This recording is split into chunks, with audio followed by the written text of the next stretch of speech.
Reporte minero y energético. ¿Cómo están? Gusto de saludarlos. Bienvenidos a Reporte Minero y Energético por las pantallas de Canal 24 Horas. En tiempos de crisis, también revisando lo que sucede con la industria minera y energética y los cambios también que siguen, que no pueden parar en estos tiempos tan complejos que vivimos. Vamos a estar hablando de energía, de modificaciones y por sobre todo de una matriz más limpia. El compromiso de Chile es la descarbonización total de su matriz energética al 2040, por lo que 28 centrales termoeléctricas a carbón deberán cerrar sus puertas a la fecha. ¿Qué pasará con la fuerza laboral ligada a esta industria? Bueno, en el capítulo de hoy vamos a estar conversando sobre transición justa, un concepto que vamos a estar explicando, y otros temas con el ministro de Energía, Juan Carlos Llobet, uno de los puntos que también hemos hablado en otros programas, y vamos a estar conversando en este capítulo de Reporte Minero y Energético. También hablaremos de hidrógeno verde, una fuente energética que puede contribuir para que Chile cumpla su compromiso de descarbonización. Vamos a conocer más en detalle de esta revolucionaria innovación. Y como cada semana revisamos las principales noticias de la industria minera y energética, acompáñenos y comente el capítulo de hoy en Twitter con el hashtag TransiciónJustaR. De acuerdo a cifras publicadas por el Ministerio de Energía, el plan de cierre de las centrales termoeléctricas a carbón dejará 4.400 personas de Tocopilla, Huasco, Mejillones, Puchuncaví, Coronel e Iquique sin trabajo. Y si hablamos de empleos indirectos, 9.500 fuentes laborales se van a perder.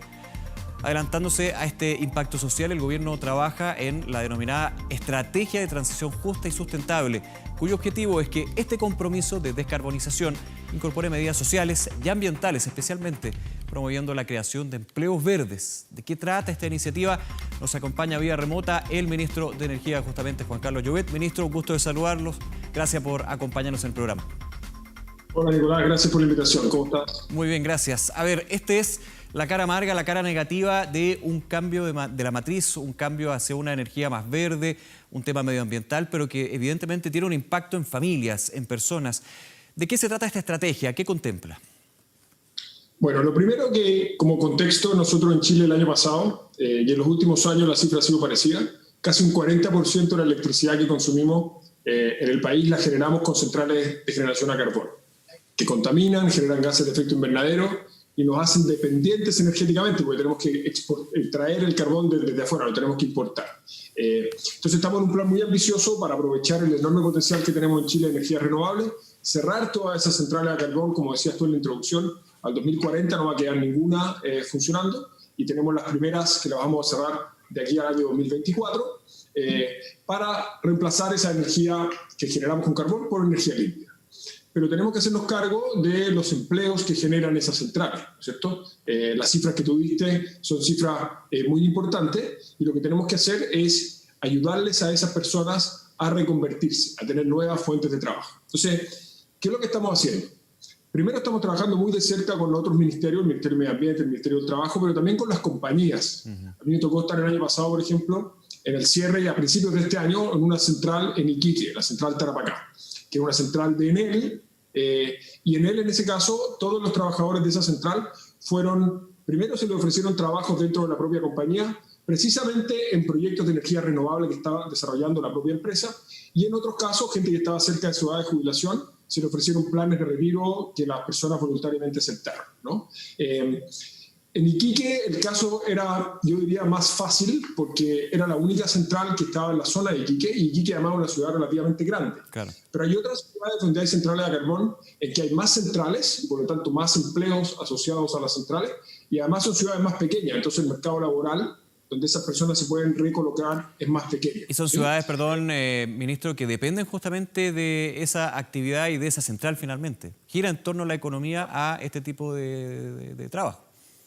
Claro, entonces, por ejemplo, Tocopilla es un lugar donde tenemos todavía 4 centrales a carbón funcionando, y Tocopilla, la estimación que nosotros tenemos es que alrededor de un poco más del 10% de los empleos de Tocopilla están asociados directa o indirectamente a las centrales a carbón. O sea, una cifra muy importante. Entonces, ¿qué es lo que estamos haciendo? Estamos iniciando un proceso de diálogo con las comunidades locales, que están involucradas las compañías dueñas de esas centrales, los gobiernos locales, los otros ministerios que he mencionado, para ver lo que nosotros hemos llamado cuál va a ser la transición y que sea una transición justa. Y tiene que ver con el tema del empleo, desde luego, o sea, cómo esas personas van a encontrar nuevas fuentes de trabajo. Pero tiene que ver con más que solamente el empleo, que es muy importante. Pero, por ejemplo, ¿qué pasa con los sitios, con lugares físicos donde están esas centrales? En general son lugares que están en la costa, porque el carbón lo tenemos que importar a través de los puertos, que tienen en general... son muy importantes en la imagen de las ciudades, tienen lugares muy protagónicos, muy centrales. Entonces lo que queremos hacer es no imponer desde el gobierno central una solución de qué es lo que va a pasar ahí, sino que junto con las comunidades locales tener una conversación que permita que el cierre de las centrales a carbón no sea solamente el término de una etapa para esas ciudades, sino que también sea el inicio de una etapa nueva, en que podamos, en diálogo con las comunidades, diseñar cómo van a ser esas ciudades en el futuro, qué se va a hacer con esos lugares físicos. ¿Qué industrias se pueden instalar ahí para reemplazar la actividad económica que dejan atrás las centrales? Entonces, lo que queremos hacer es un diálogo que se construya de abajo hacia arriba con las comunidades locales, con participación, para hacer del cierre de las centrales una oportunidad de abrir una nueva etapa en el fondo. Claro, y en el punto de reconvertir trabajo, reconvertir empleo, reconvertir ciudades, usted lo establece muy bien, tiene que haber una participación de las comunidades y eso hay experiencia en distintos sectores. Se ha podido ir avanzando desde los municipios, me imagino, desde los dirigentes, desde las comunidades mismas. ¿Ha habido un avance con respecto a ciudades donde ya hay claridad de que aquí al 2040 no van a existir esas centrales a carbón? Lo que nos pasa hoy día es que acabamos de lanzar esta estrategia, que es una estrategia general, y después tenemos que bajar a cada una de esas ciudades que tienen algunas cosas comunes, como que las centrales, por ejemplo, son muy importantes, pero también tienen cosas que son distintas, ¿no? Entonces tenemos que abrir esos diálogos en cada una de las comunidades locales. Muchas de las compañías ya habían iniciado los diálogos en esas comunidades, porque están ahí hace muchos años. Hoy día tenemos una dificultad práctica para poner en marcha estos procesos a nivel local, que es el problema que nos genera la pandemia. No podemos ir físicamente. Creo que es importante iniciar esos diálogos cuando podamos físicamente estar con esas comunidades. Pero lo que sí estamos haciendo es un trabajo previo que es muy importante, que es identificar todas las industrias que están funcionando en esos lugares, todos los proyectos públicos que hay en distintas etapas de desarrollo en esos lugares, cuáles son los actores relevantes en cada una de esas comunidades, y también estamos viendo cuáles son las potenciales industrias que se podrían desarrollar en esos lugares, ¿no es cierto? Vamos a hablar en algunos minutos de hidrógeno verde. El hidrógeno verde, por ejemplo, es una industria que tiene un enorme potencial y hay ciertos lugares en los que tiene más sentido que las instalaciones de hidrógeno verde se ubiquen, por ejemplo, ¿no? Claro. Hay actividad, por ejemplo, en la zona norte minera muy importante. Hay compañías como Codelco que están desarrollando plantas desalinizadoras, por ejemplo, cerca de Tocopilla. Entonces, estamos haciendo un mapeo, un levantamiento de todos los actores relevantes, las industrias que tienen más sentido desarrollar en esos lugares, para luego abrir el diálogo con las comunidades y en conjunto dibujar ese plan de futuro. Y me imagino que con una idea clave, ministro, por lo que puedo desprender de su análisis y sus palabras. Aquí la fórmula es distinta de un lugar a otro. No se puede aplicar una misma solución para todos igual, digamos. Son todos distintos, son todas comunidades distintas y necesidades distintas también. Claro, eso es muy importante. A veces la gente que está en posiciones en el gobierno o de autoridad cree que uno tiene la respuesta aquí en Santiago, en la oficina central de los ministerios, y eso es un tremendo error. Sí. En mi experiencia, el conocimiento que hay en las comunidades locales de su propia realidad, de cuáles son sus dificultades, sus anhelos, sus preocupaciones, es muy rica. Hay que partir desde ahí para construir una solución.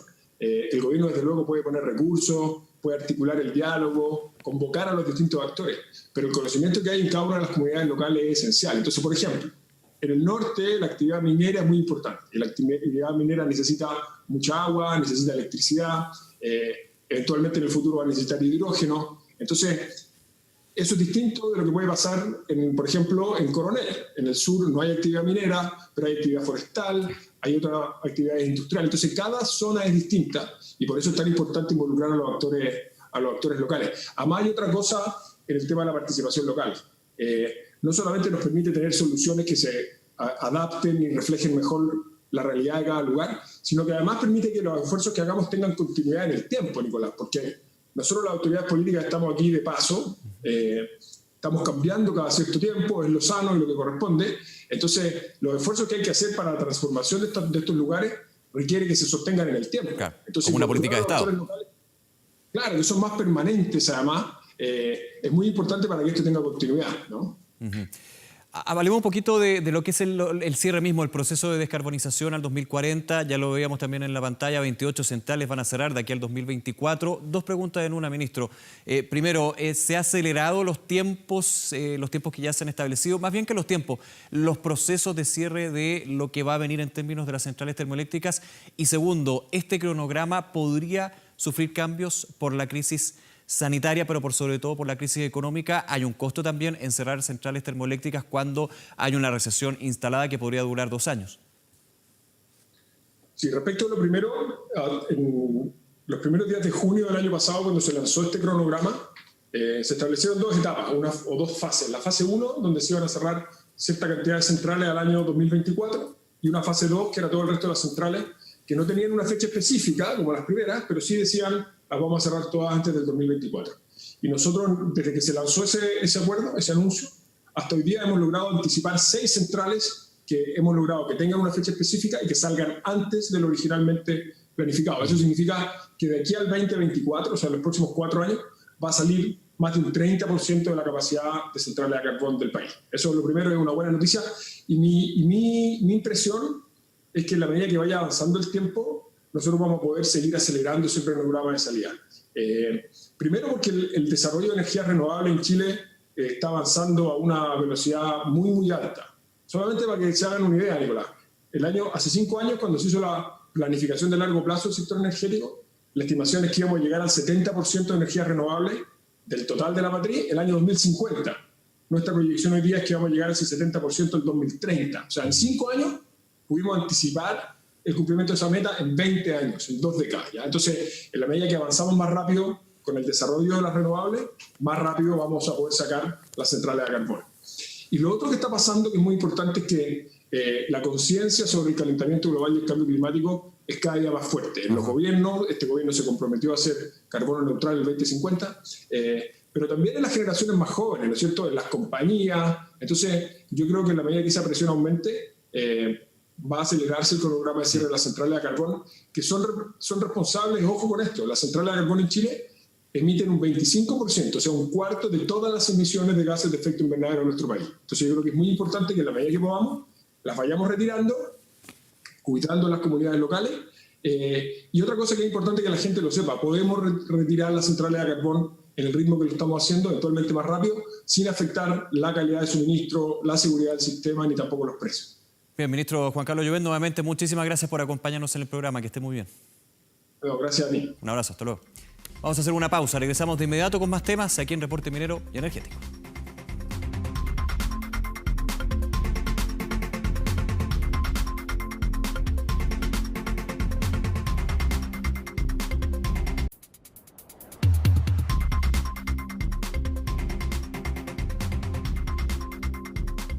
Para los sectores industriales, el hidrógeno verde es una gran alternativa para reducir la dependencia de los combustibles fósiles, lo que tiene positivos impactos en las emisiones de gases de efecto invernadero en sectores que buscan la carbono neutralidad en sus procesos.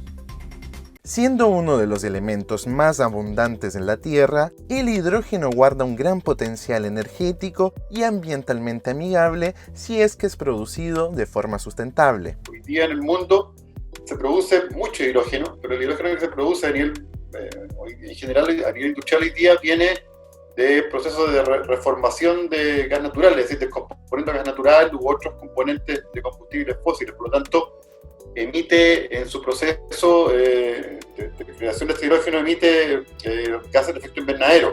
El hidrógeno verde es la producción de hidrógenos a partir de un proceso que se llama electrólisis, que es la aplicación de electricidad al agua. Se llama verde porque cuando esa electricidad es producida con fuentes renovables, todo ese proceso de producción de hidrógeno no tiene emisiones de gases de efecto invernadero. El hidrógeno es un acumulador de energía, entonces pasamos esos electrones que estamos produciendo como electricidad y lo pasamos a moléculas que es el hidrógeno. ¿Y cómo lo hacemos? Es simplemente separando el agua en 2 partes. En el caso de Chile hay mucha preocupación por el agua dado que este proceso tendría que ser electrólisis de agua, pero lo que mucha gente se olvida es que si bien este proceso tiene que utilizar agua, no tiene que competir con el agua para consumo o para uso humano, porque se puede desalar agua de mar. Tenemos un tremendo mar, más de 5.000 kilómetros de mar. Nosotros perfectamente podríamos producir hidrógeno porque tenemos las dos cosas. Uno, agua, y dos, tenemos el desierto donde precisamente ahí podemos producir la electricidad más limpia del planeta. Es decir, podríamos producir el hidrógeno alrededor de 1,2 a 1,5 dólares el kilo.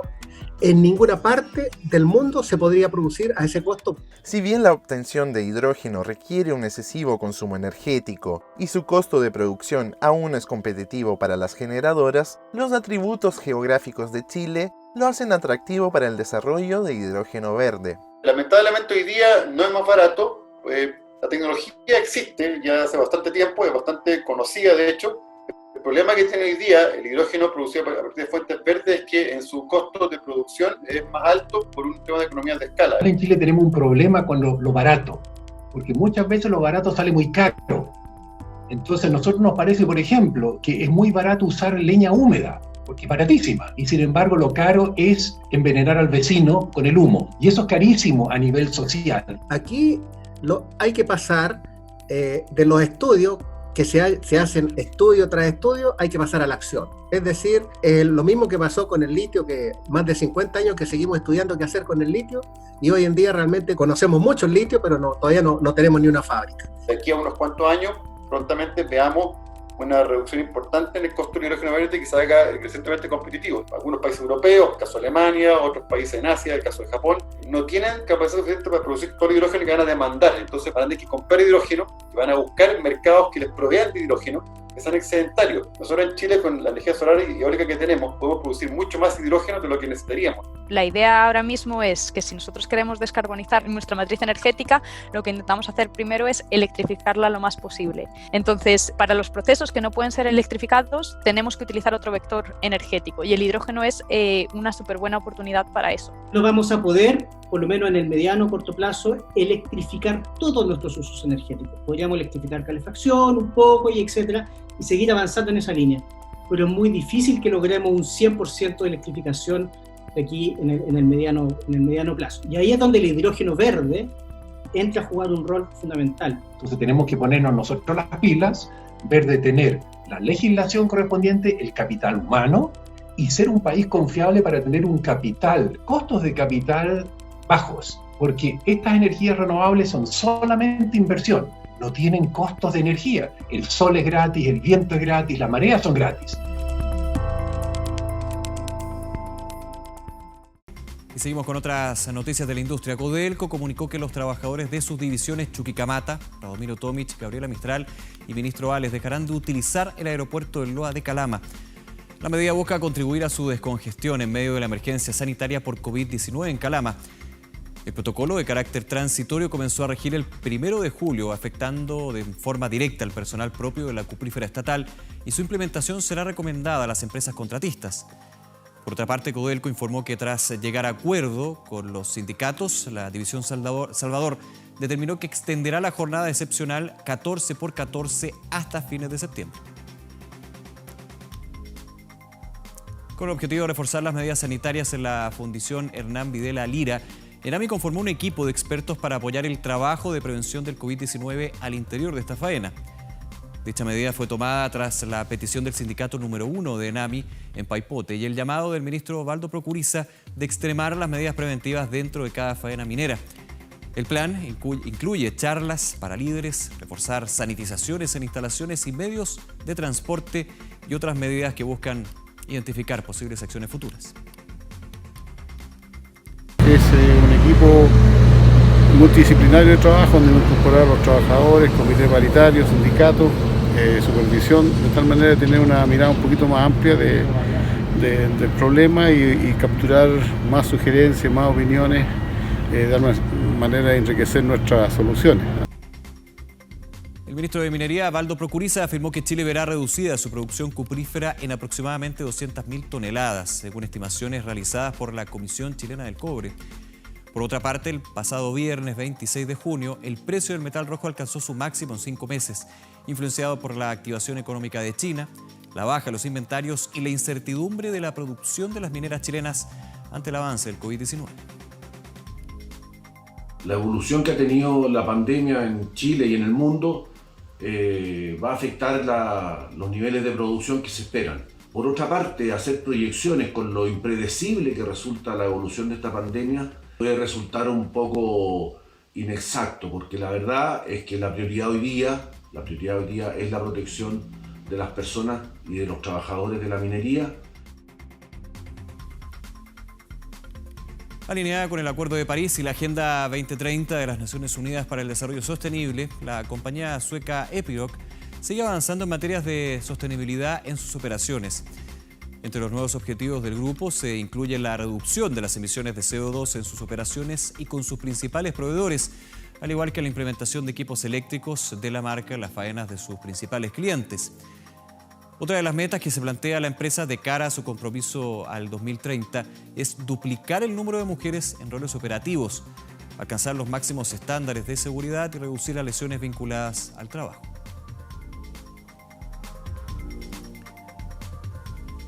En el marco de actividades preparatorias a Expomin 2020, a realizarse en noviembre próximo, la organización de la exhibición minera más grande de Latinoamérica realizará un seminario online sobre las proyecciones del mercado del litio y cobalto. Este webinar gratuito está programado para el miércoles 8 de julio a las 9:30 de la mañana. Si quieres inscribirte, puedes hacerlo a través de nuestro portal reporteminero.cl, donde tenemos toda la información de cómo lo puedes hacer.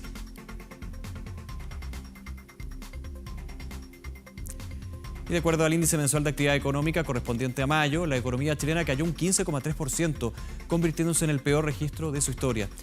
Según el Banco Central, el IMASEC no minero tuvo una caída de 17%. En cambio, el IMASEC minero anotó un débil crecimiento de 1,2%. Sin embargo, las medidas adoptadas por las principales compañías mineras para disminuir el riesgo de contagios dentro de sus faenas, además de nuevas medidas restrictivas, harían descender el aporte de la industria en los próximos meses. Nos vamos, como siempre, muchísimas gracias por acompañarnos. Toda la información, contenidos en reporteminero.cl y todos los capítulos del programa en www.24horas.cl. Será hasta la próxima, que estén muy bien. Un abrazo. Chao.